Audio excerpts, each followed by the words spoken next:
Noite, estamos aqui em mais um Mila Conecta. Temos a ilustre presença do Dr. Saulo Bergantini. Vai falar um pouco conosco sobre cibersegurança, um tema muito em alta, né, muito importante, principalmente com todas as repercussões que estamos vendo hoje, inclusive nas redes sociais, né? Então, doutor, gostaria que o senhor se apresentasse para a gente. Já estamos gravando. E muito obrigada pela sua presença. Maria, obrigado você pela oportunidade, obrigado pela palavra, vou usar ela com carinho e responsabilidade. E por falar em responsabilidade, que desafio falar de integridade para o movimento pela integridade na América Latina. Então, estou falando aqui, vou ensinar padre a rezar missa, né? Estou falando aqui para quem já sabe bastante sobre o tema. Isso me deixa bastante tranquilo, mas também me deixa consciente da responsabilidade aqui das minhas palavras. Para começar, vou me apresentar. Eu me chamo Saulo Bergantini, como a Maria já anunciou. Eu sou advogado em contencioso digital e podem ficar tranquilos, até o final eu vou contar para vocês o que isso tem a ver com compliance. A gente está na mesma jornada, eu só defendo que a gente está em momentos diferentes da linha do tempo, porque o advogado de contencioso ele vai entrar no jogo quando as pessoas não deram ouvidos ao profissional de compliance. Então é depois que a vaca já foi para o brejo. A gente vai bater um papo aqui sobre direito digital, proteção de dados, cibersegurança, amarrar tudo isso, entender como é que essas coisas se correlacionam, como é que o profissional de compliance pode encontrar seu espaço no meio disso, como é que isso pode funcionar no dia a dia, e por que não bater um papo aqui com vocês, principalmente porque a gente está aqui com um pouco menos de espectadores, a gente pode abrir aqui tranquilamente, podem me interromper, a gente troca dúvidas, faz aqui pausas para perguntas e respostas, isso pode fluir com naturalidade. Eu sou capixaba, desde 2018 vim aqui para o estado de São Paulo em razão da carreira, e desde então, na verdade, desde 2020, eu venho envolvido com o direito digital, muito relacionado aí às questões de privacidade, proteção de dados, cibersegurança, então bastante quebra de sigilo, defesa marcária, conflitos envolvendo nome, imagem, marca na internet, um pouco disso. Nessa trajetória, que começou ainda lá no Espírito Santo, eu me graduei e desde que eu estou aqui no estado de São Paulo, eu tive a oportunidade de aprofundar, me graduei em Direito e de me aprofundar um pouco no estudo jurídico. Eu optei por fazer pós-graduação em Direito Civil e Empresarial. Naquele momento eu quis conectar o direito com negócios. Logo depois dessa pós-graduação no Instituto Brasileiro de Mercado de Capitais, eu fui seguir para o MBA em Gestão de Negócios na USP-Exalc, mas a linha de pesquisa relacionada à advocacia, a gente estudou gestão da inovação em escritórios de advocacia, então mais um passo nessa interseção entre direito e negócios, e muito por conta da carreira, resolvi aprofundar e entrelaçar mais uma competência que é a tecnologia. Então, hoje eu acredito que o advogado do futuro, o perfil dele está nessa interseção entre direito, gestão e tecnologia.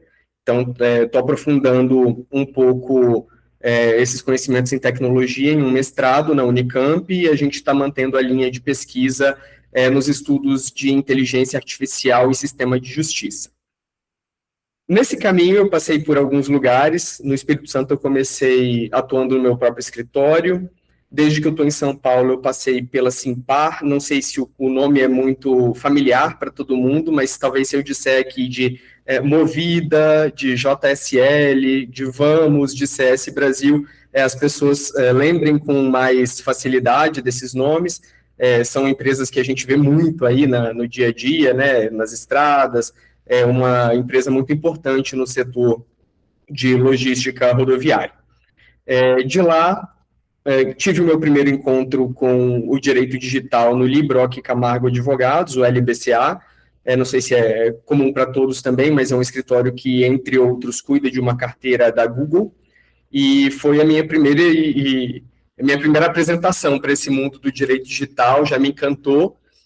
E de lá eu segui para o Opsi Bloom, que muito provavelmente esse sim é um nome mais conhecido aqui no meio de compliance, proteção de dados, de direito digital. Atualmente, eu conduzo a minha própria consultoria, a Bergantini Consultoria Jurídica. Nela, eu toco um braço de gestão jurídica que eu chamo de gestão jurídica careta, que é fazer o que advogado faz, e um braço de apoio educacional.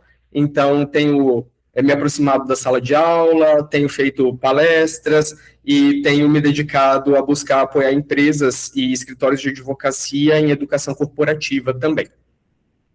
No meio disso tudo, também tive as minhas aventuras pela docência, dei aulas na pós-graduação em Direito Digital, Proteção de Dados e Inteligência Artificial da EBRAD, na graduação em Direito da Universidade AMB Morumbi, já tive a oportunidade de palestrar também na EPD, e publiquei esse ano, tive a minha primeira experiência como coautor, publiquei um capítulo de livro, e agora em outubro a gente vai ter mais um. Apresentação feita, a gente pode seguir aqui para a nossa exposição. Nesse meio tempo as pessoas foram chegando. Pessoal, aqui a gente vai falar um pouco sobre compliance digital, tocar um pouco em proteção de dados, incidentes de segurança da informação, conectar tudo isso, entender como é que o profissional de compliance tem oportunidades no meio dessa dinâmica e, por que não, compartilhar um pouco de experiência aqui. Para a gente lançar aqui a nossa pedrinha fundamental da conversa, eu acho que eu não posso começar sem antes comentar o que aconteceu com o mundo nos últimos anos, né?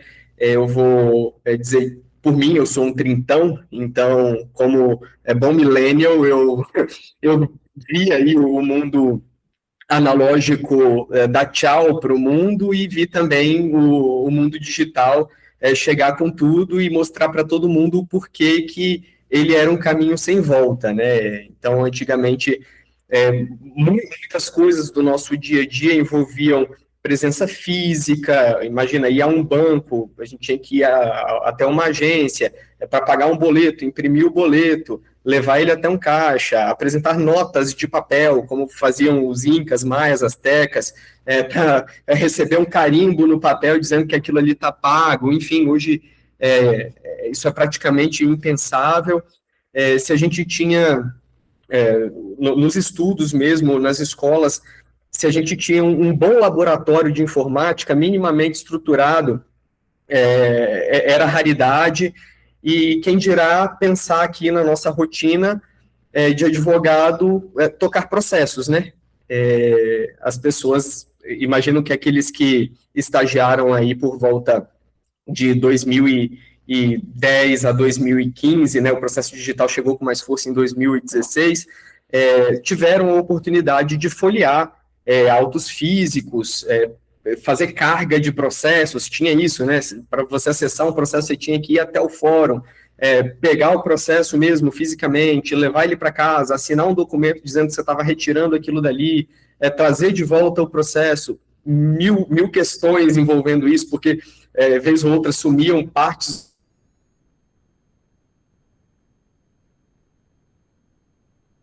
até de lembrar. E hoje a gente tem um movimento muito forte de virtualização da vida, ou, no mínimo, digitalização da vida. E esse é o primeiro ponto em que a gente pode fazer uma pausa aqui para falar um pouco de compliance e até mesmo da perspectiva de auditabilidade. Eu queria abrir aqui para vocês, quem se sentir à vontade para arriscar a resposta.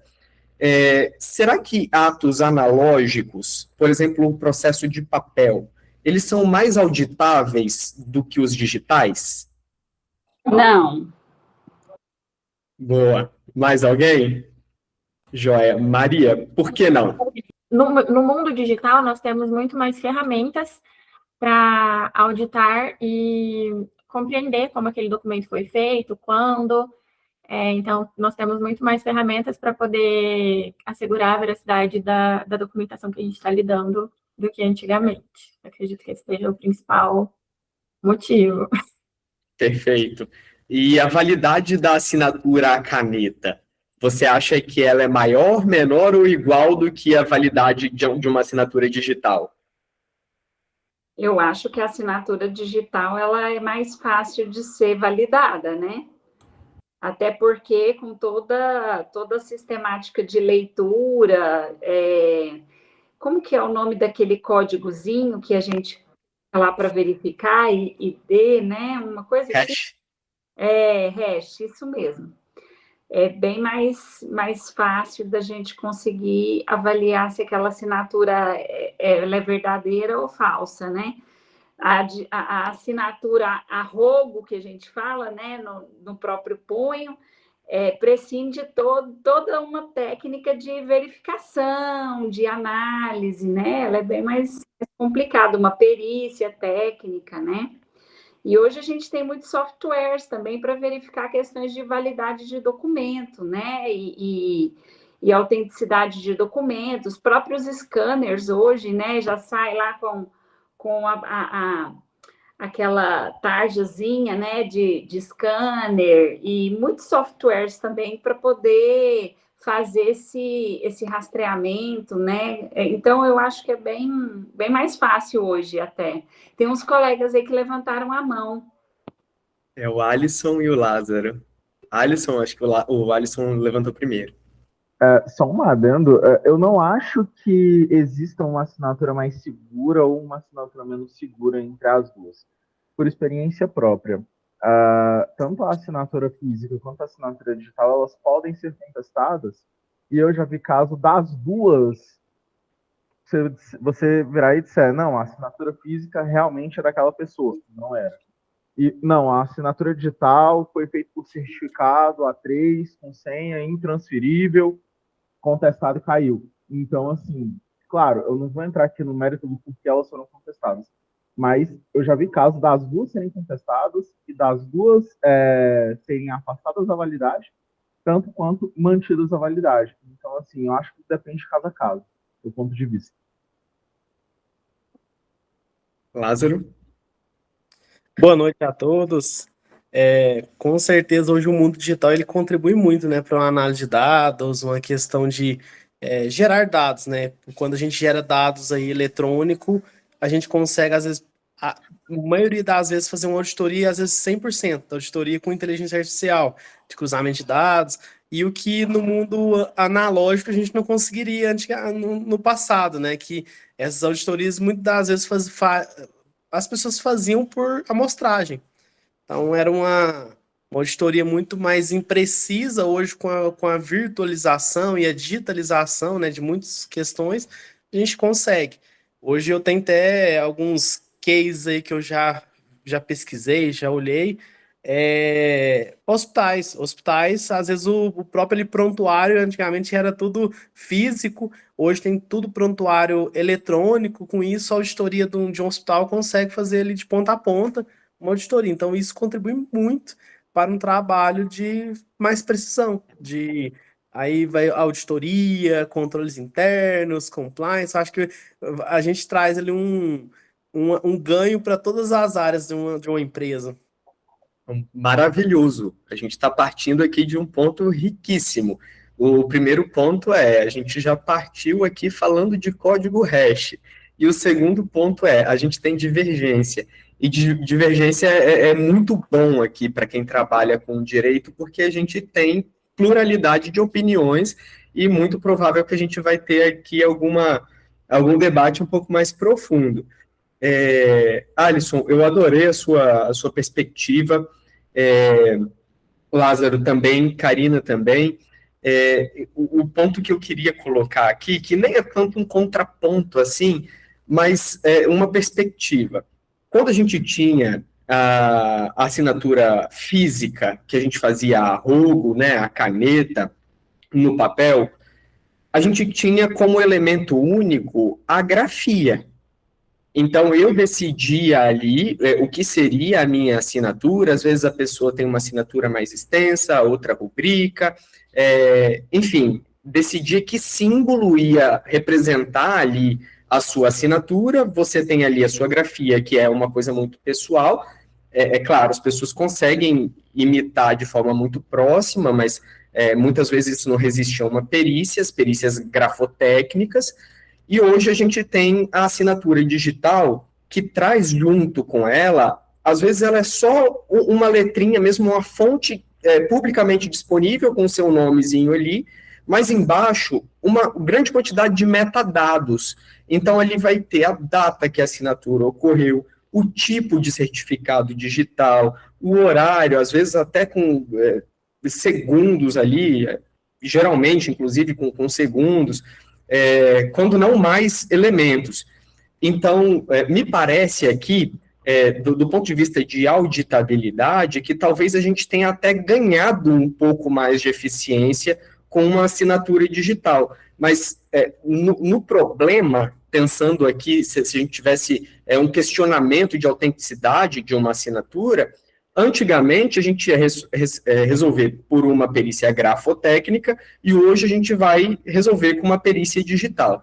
Então, se o meio de campo embolar, a nossa saída continua sendo a perícia. Então, acho que aqui o que a gente precisa olhar é o quanto a gente ganha de praticidade. E me parece que a praticidade da assinatura digital, ela sobrepõe a assinatura a rogo, né, a assinatura à mão.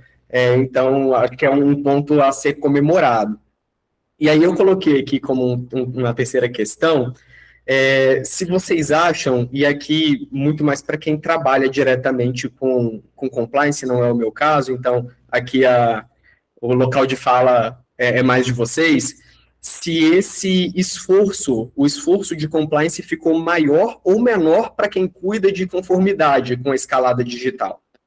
Então, para mim, ficou mais difícil, porque são muitas nuances, né, para a gente garantir a questão vamos dizer, hoje tem muito, eu estou com interface, por exemplo, com TI, agora atual, num desafio, para a gente começar a fazer uma regulamentação interna de IA, que é uma coisa que a gente não tem, criar política, criar as regras e aí fazer um monitoramento, né, quais IAs que a empresa adota. Então o desafio cada vez ele muda, né, você só muda de endereço, porque vai ter sempre.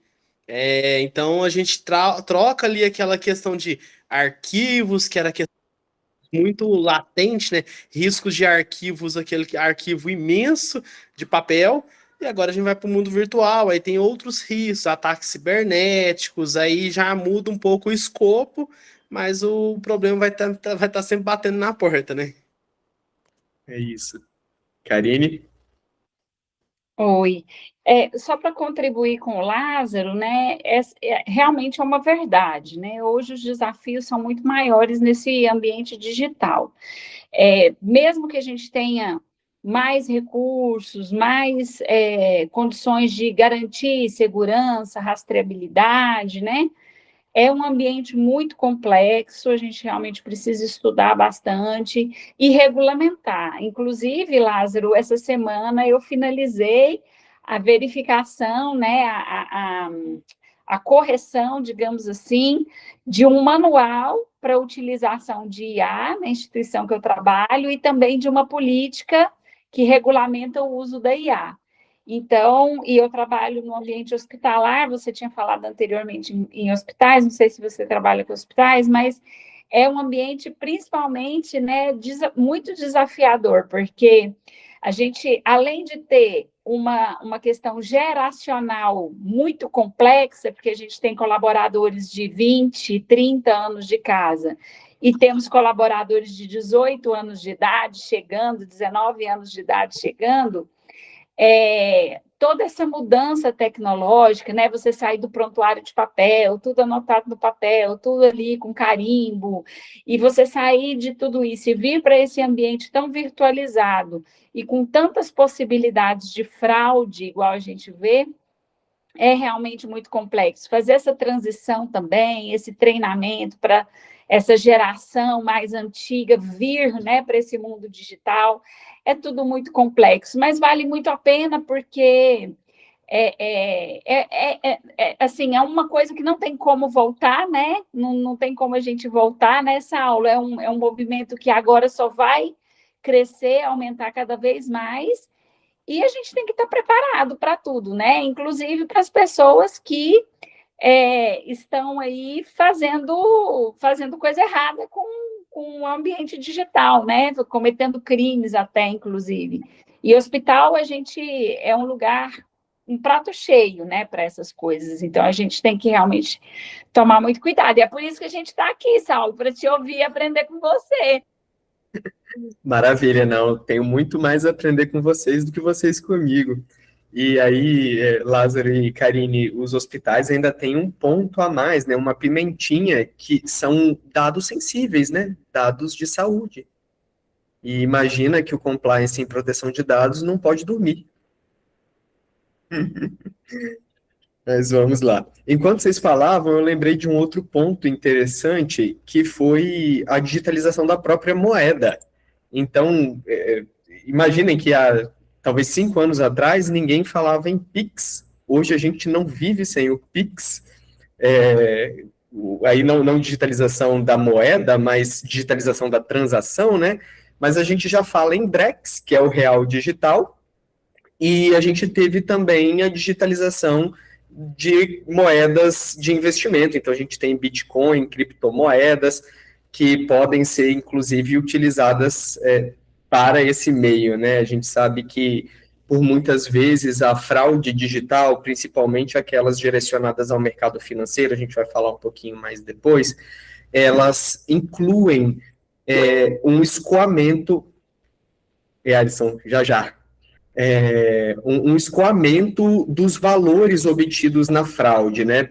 Por muitas vezes, a fraude consiste em fazer uma entrada por força bruta, né? Por meio de requisições, ganha o acesso a uma credencial válida com muitos privilégios, criam-se novas credenciais, a partir dali você vai agindo no sistema, seja para fazer transações entre contas já existentes ou para criar novas e, entre aspas, criar crédito, criar dinheiro e escoar por meio de muitas contas, pessoa jurídica, pessoa física, enfim, a fim de dificultar o sequenciamento de seguir o dinheiro, né? Existe um estrangeirismo para isso que é o follow the money.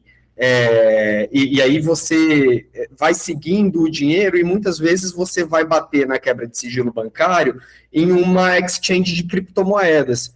E aí a exchange, em opinião pessoal, né, nada tem a ver com isso, porque o que ela faz é negociar a criptomoeda. Se alguém, por exemplo, chega a um comércio meu com dinheiro do tráfico de drogas e me apresenta sei lá, R$5 em troca de 3 pães, eu não vou perguntar para a pessoa de onde vieram aqueles R$5, vou vender o pão.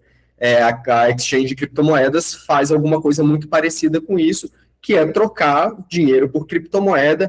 Muitas vezes esse fraudador vai tirar a cripto dali e vai levar para uma cold wallet, que é uma carteira fora do sistema virtual, é uma carteira física, e aí, muito provavelmente, aí se encerrou a rastreabilidade do dinheiro e aí se iniciou a felicidade do fraudador, que vai lá para Seychelles, vai para a Costa Amalfitana para curtir o verão. Alisson? Você literalmente tocou no ponto que eu ia comentar, então nada a falar. Maravilha. E aí, aproveitando o gancho, já que a gente está falando de compliance, né, a gente ganhou campo para o compliance de combate à lavagem de dinheiro, né? Também tem um estrangeirismo, acho que o direito acabou se dando muito ao estrangeirismo, né? Que é o anti-money laundering. E as pessoas, principalmente do setor bancário, têm um esforço muito grande nesse sentido. Isso era uma coisa que era meio CSI até pouco tempo, mas ganhou, inclusive, posição de protagonismo, principalmente agora em tempos de casas de aposta. A gente tem um esforço muito maior em entender e combater a lavagem de dinheiro, e no meio disso surgem boas práticas que se tornaram relevantes, né? A gente ouve cada vez mais falar sobre due diligence, então, para quem gosta de gestão, riscos, compliance, isso aí provavelmente é tão comum quanto falar em feijão com arroz no dia a dia, e basicamente é conhecer os pormenores, né, das operações com foco nos riscos. O Know Your Client, que é conhecer o próprio parceiro de negócio, aí, mais um estrangeirismo, né, e outro estrangeirismo dentro disso, que são os stakeholders. A gente teve um caso recente, não vou mencionar nome aqui para manter a ética, em que um banco demitiu, né, uma advogada, depois de ter percebido o perfil de utilização da conta bancária, e logo depois essa advogada se viu parte de uma operação que investiga a lavagem de dinheiro para o tráfico de drogas, né? Não só para o tráfico de drogas, mas para o crime organizado no geral aqui em São Paulo. Tudo isso reflete as mudanças que a gente tem, né, na digitalização da vida, como o mercado jurídico reage a isso, e aqui principalmente em compliance, e tudo o que a gente vai ter daqui para frente. Então, não existe mais só isoladamente a digitalização, existe a normatização, existe a resposta prática das instituições a isso, e existe o interesse legítimo de, inclusive em nome de manter a continuidade dos negócios, fazer uma peneira melhor daqueles que interagem com as instituições. Vou ter aqui também como boa prática manter políticas e canais de denúncias efetivos. Aqui em políticas a Karine até comentou que recentemente fez a revisão de uma para o hospital onde ela trabalha, isso é muito positivo. E uma figura que tem surgido, eu ouvi falar pela primeira vez sobre isso tem talvez 1 ou 2 anos em um congresso de compliance, que é a figura do whistleblower. Não sei se essa expressão é comum para todo mundo. Mas, assim, em bom português, é criar um canal que você proporciona que um cagueta, um X9, ele denuncie de forma segura e sabendo que ele vai ter ali não só a proteção, mas o interesse legítimo da organização em descobrir o que está acontecendo, para que ele se sinta à vontade de compartilhar, por exemplo, se ele descobriu um esquema fraudulento dentro da própria companhia. E entre todos esses cuidados, pessoal, eu destaco aqui o que, na minha opinião, é o mais efetivo de todos, que é a educação. E é isso aqui que a gente está fazendo aqui, que não precisa nem ser a educação formal, não precisa ser um professor dentro de uma sala de aula, mas participar de diálogos, de debates, conversar, acho que a gente pode se autoeducar, inclusive quando a gente senta aqui dedicadamente para ler um artigo, por exemplo, e tudo isso coopera para que a gente tenha uma alavanca no compliance e nos esforços de integridade. E aqui, acho que a gente já pode fazer uma virada para o tema principal, para a gente falar sobre aquele que é o maior risco empresarial, negocial, até 2030. Alguém se arrisca a dizer qual é? A questão cibernética, né? A semana eu estava conversando com um gerente aqui da empresa de TI, ele falou assim que tem empresas que param 30 dias a operação por ataques cibernéticos. Ataca, a pessoa pede um resgate, fica naquela negociação, e isso para a empresa, né? Você parar o RP da empresa, acabou. Então, hoje é mapeado, né? O maior risco de uma empresa hoje é a questão cibernética, é o mundo que a gente está caminhando, né? Para ir, igual a gente está falando aqui da virtualização, da digitalização, a gente está concentrando os nossos ativos em um local. E esses ativos, que é os dados ali, todos os dados que são gerados pela empresa, vão ter que ser protegidos e tem que ter investimentos para ter uma proteção ali e evitar esse ataque. E aí já o pessoal de TI fala, né? Não fala quem vai ser atacado, né? É quando que a empresa vai ser atacada. Então, tava conversando com esse gerente, ele falou, tem empresa que os, os hackers entram, saem da empresa e a empresa nem nota que ele entrou e saiu. Então, assim, é um meio que, às vezes, quando a gente conversa com o pessoal de TI que entende mais, está ali monitorando o ambiente, eu cada vez fico mais assustado, assim, né? Tipo, tanto que a evolução dos cyber-ataques estão bem estruturados. Então, é um dos principais riscos hoje de uma empresa. Impecável, Lázaro. É exatamente isso. E você trouxe uma perspectiva interessante, que não é mais se eu vou ser atacado, né? É quando eu vou ser atacado. E eu vou te chamar para a continuidade desse raciocínio. Eu vou defender, Lázaro, que não é nem se e nem quando, é qual será a extensão do ataque. Acho que Qual será o dano, né? exatamente. Será que vão só exfiltrar o banco de dados? Será que, além da exfiltração do banco de dados, vão pedir algum valor em troca? Será que desses dados exfiltrados não tem nada que comprometa a minha empresa diretamente do ponto de vista reputacional? Será que a minha empresa, pela própria natureza do negócio, e aqui vou aproveitar o exemplo de vocês, um hospital, não vai ter a própria reputação arrasada pela natureza dos dados vazados? Imagina se eu vazo, por exemplo, um banco onde tem o nome e os dados de pessoas Brasil afora contaminadas por essa ou aquela doença e alguma doença que gere estigma social. Eu não sei como é a percepção de vocês, mas eu evitaria frequentar esse hospital a qualquer custo. Cada vez mais as pessoas, quando perguntadas sobre como vão escolher consumir, elas têm trazido para a mesa justamente isso, que se preocupam como a empresa vai tratar os dados delas. Então, até pensando, né, todo mundo aqui já teve os dados vazados. Acho que todo mundo já pode ter a tranquilidade de saber disso. Acho que a questão agora é mais entender sobre... O iFood recentemente garantiu que todos os dados de todo mundo... É isso, não, a gente tem, infelizmente, também os casos de vazamento público, né, envolvendo o próprio Gov. Então, a gente já tem a tranquilidade de que um ou outro caso, um outro dado, já foi objeto de um caso desses. Eu lembro uma vez, quando eu atuava em um escritório, no passado, a gente atendia um cliente banco, e esse cliente banco teve um incidente envolvendo uma API que ficava nos Estados Unidos, que era uma API que não era mais utilizada. A API é uma integração com o sistema.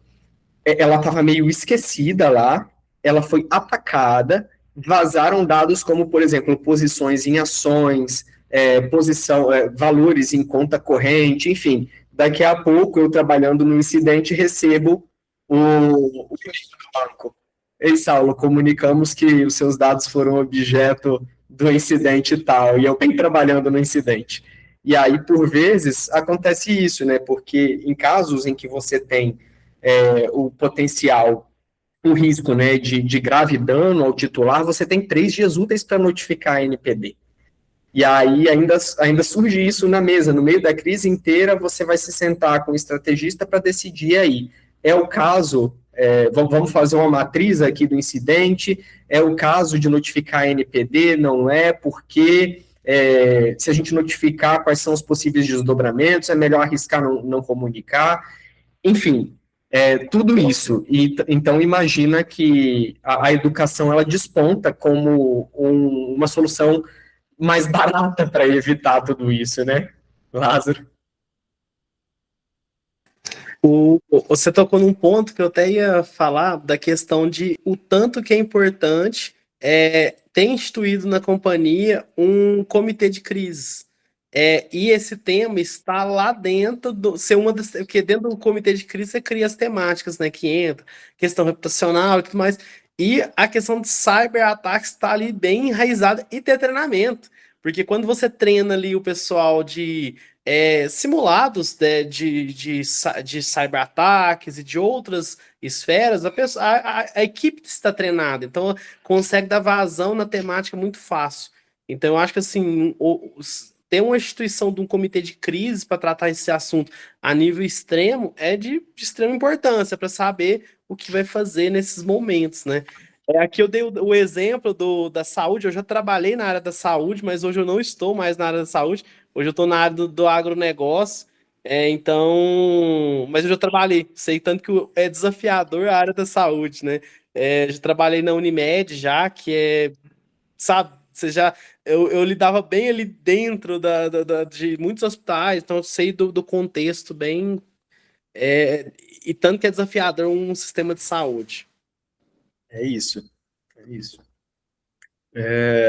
E aí, pessoal, acho que a gente não pode deixar de comentar aqui que quando a gente fala em cibersegurança, muito, mas muito provavelmente a imagem que vem na nossa cabeça, principalmente ao falar de um ataque, é de uma pessoa ali sentada na frente de um computador, correndo um extenso código na tela, e ele ali codando, né, tentando fazer ataque de força bruta, e não não é. Infelizmente, o maior vetor de cyberataque é a própria falha humana. Então, eu trouxe aqui alguns nomes, muito provavelmente o primeiro, que é o phishing, muitas pessoas já conhecem, e o phishing nada mais é do que um tipo de engenharia social baseado no envio de um e-mail com conteúdo malicioso ou contexto que induza a pessoa a fornecer credenciais válidas, dados bancários e por aí vai. E nesse caso, o tipo de incidente assim plenamente evitável via educação. É a hora que você vê assim, um estrago enorme, você senta e fala, caramba, se eu tivesse contratado um palestrante que falasse sobre isso aqui, de repente, uma vez por mês, que fosse um plano de educação continuada, o meu funcionário pelo menos teria uma pulguinha atrás da orelha ao receber um e-mail do tipo, olha, nosso pacote de benefícios mudou, faça login aqui para conhecer as novas regras. E aí, inclusive, nesse tipo de treinamento, a gente vai criando e sensibilizando as pessoas a cuidados básicos, como, por exemplo, verificar se a URL de redirecionamento é uma URL do domínio utilizado pela empresa, ou se, de repente, o L não é um I maiúsculo, o O não é um zero, e por aí vai. Esse tipo de desconfiança precisa ser plantada dentro das pessoas, porque senão isso acaba se tornando uma vulnerabilidade importante. E aí, decorrente do phishing, a gente já tem alguns bracinhos aqui. Um deles é o vishing, que é a manipulação de voz por IA, para induzir o fornecimento de informações, execução de transferências bancárias, realização de pagamentos. Um exemplo disso são aqueles golpes de falso sequestro, né?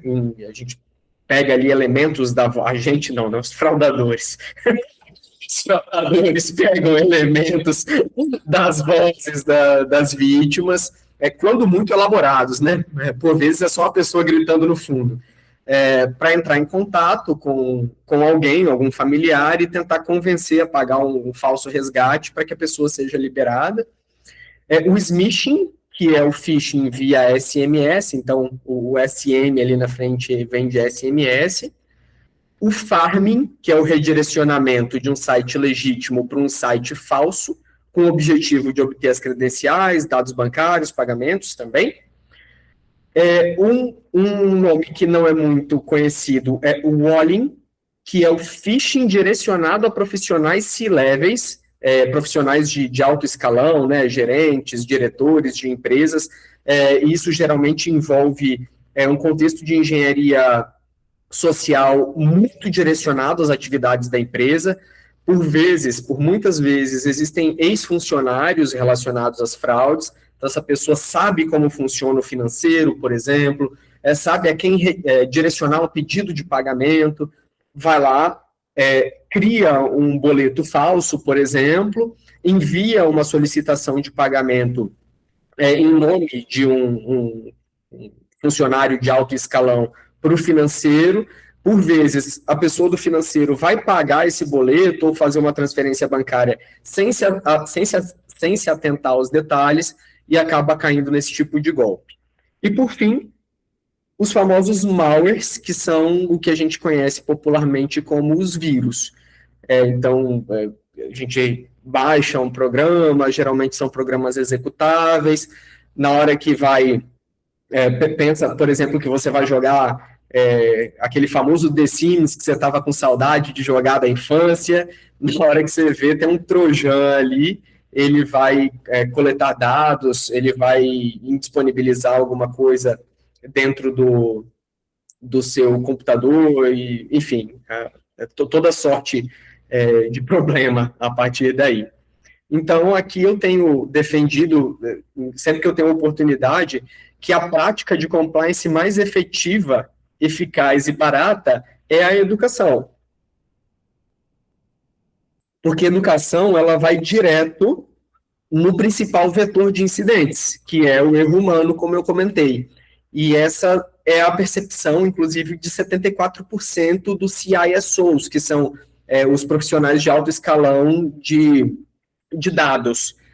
E aqui uma pergunta que pode surgir é que papo é esse de mais barata, né? Agora treinamento e desenvolvimento é de graça, tem alguém dando treinamento sem cobrar por aí? Eventualmente sim, a gente está aqui batendo esse papo, né? Mas não é o caso. Eu digo que é mais barato porque o custo estimado do cybercrime por ano é de 10 trilhões e meio de dólares. Somente no Brasil, são 10 bilhões de reais por ano em perdas com fraudes.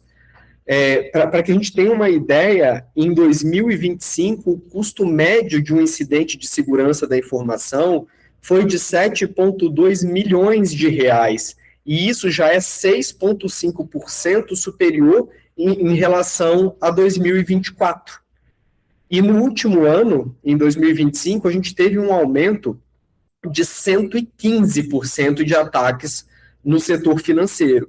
Então, imaginem, eu posso, assim, com tranquilidade, afirmar que contratar educação, contratar palestrantes, criar programas de educação continuada em company, vão custar mais barato do que 10 trilhões e meio de dólares por ano. E aqui fica a reflexão, né? Principalmente para quem tem contato com esse tipo de contratação de fornecedor em empresa, custaria contratar um consultor, um treinador e um palestrante?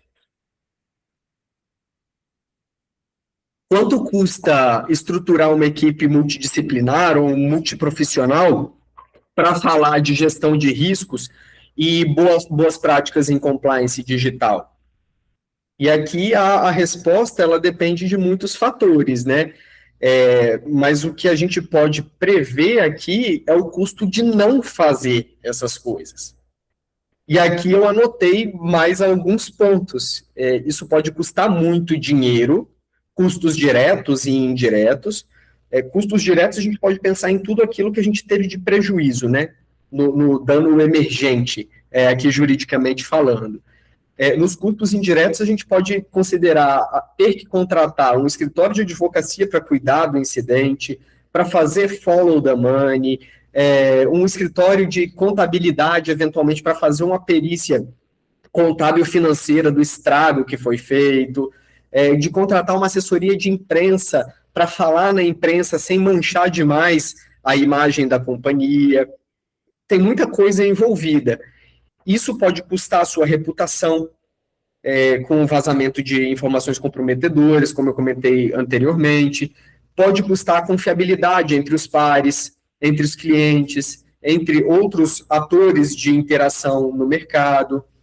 E o mais grave, pode custar a continuidade do negócio. Eu acho que o Lázaro comentou que se você ataca o ERP de uma empresa, por vezes você pode ter que parar por 30 dias. Imaginem vocês se a gente para uma empresa do ramo alimentício, bebidas, por exemplo, que ganha, assim, nos centavos na margem, que a cada minuto importa no resultado final. A gente impacta a DRE dessa companhia, as empresas de companhia de capital aberto, que precisam reportar os seus indicadores financeiros para o mercado, elas vão acabar tendo que reportar um resultado pior. E, às vezes, mais uma vez, né, de uma coisa que poderia ter se encerrado em uma boa educação corporativa.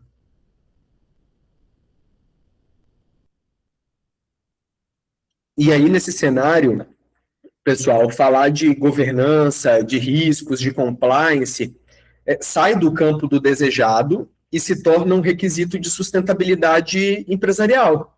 Aqui a gente vê que 68% dos incidentes têm a falha humana como causa raiz.